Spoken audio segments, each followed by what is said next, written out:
तो आजे बढ़ी जे घर गई रे ऐसे तो छेदिया पहिला मेले बेरा पो हरिओम तहस नहस देख चिल्ला को तो जोड़ अब देख अच्छा लगा तो हाला करो लो ताली बजाओ लो बाबुआ अकुहा में चूहा गोरी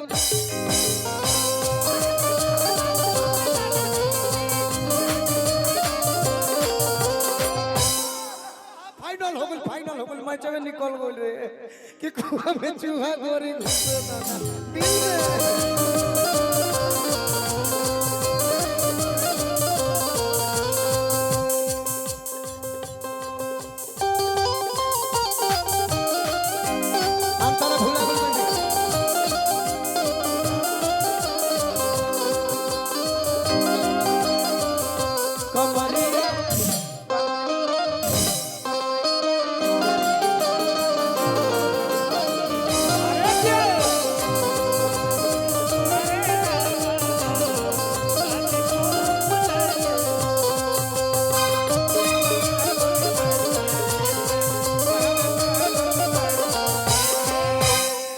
अंतिम बार दरवा सब खिसियाई मत हमनी के रउआ सब के आनंद खातिर सब करतनी ए बबुआ एगो ब्यास बचल जब दू गोला चार गोला होत रहे देखले कि तीनों ब्यास नाच गा के अपन गौनई जमा ले तू कहले कि हे माई हेलो ब्यास कहले कि हे माई बोल बेटा माई कहलियो माई हां जी कहले कि हे माई बोल बेटा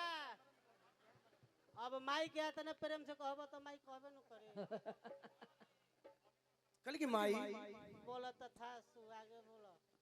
सब गौनी हार के गोड़ हाथ दे देलू हां हमार गोड़े छिन हम कैसे गायब हम कैसे नाचब हम गौनई कैसे जमाई उनकर नचनिया कलश की घबरा जा तू नची हो जेकर नाम लंगड़ अभियंता हो कहले कि हम कैसे नाचब नचावे के सिखावती नचनिया क्यों ना हट को किनारे हट तू हट रस लिखे अब नेहुरा हां साइज ठीक होता एक नंबर अरे कला रे हां जी सिखावत है बाबू कहले से हां तू हो बेस नेहुर जा हां जी उनकर पैर तरी डैमेज बा नाचेले त कम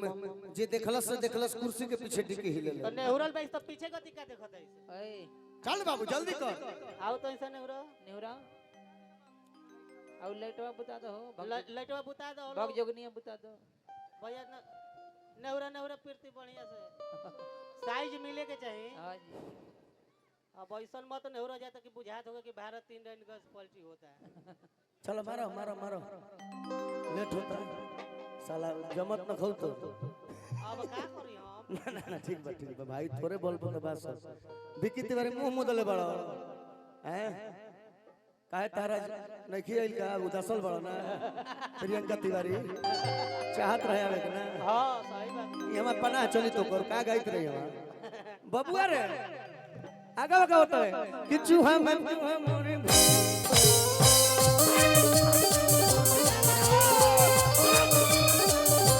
फेंका चलत रहे तो यही में का ऐसे कर है तक गाना वायरल हो गई कह तू तो रोज तोहरी गली आई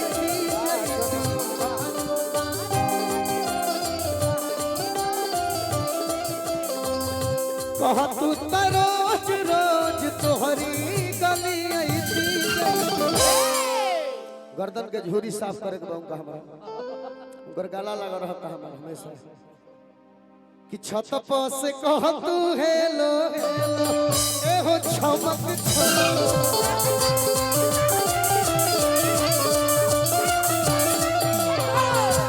कह तू हेलो ए हो चमक चलो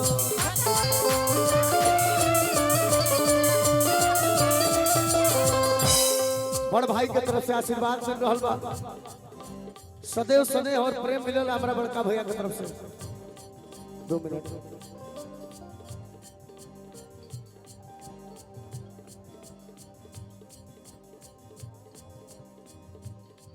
और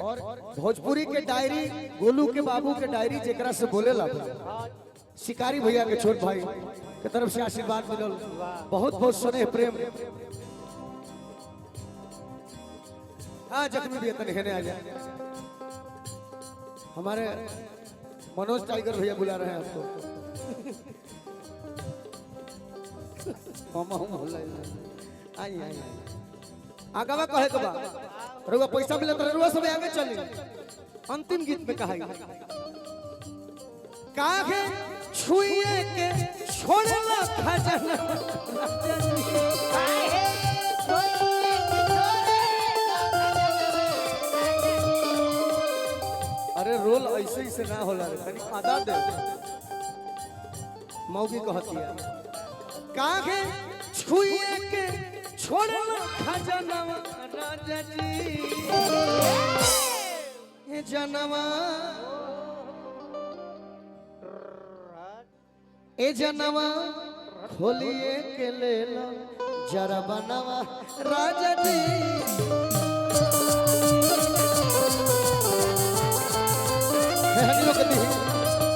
खोलिए के ले लो जरा बनवा राजा जी।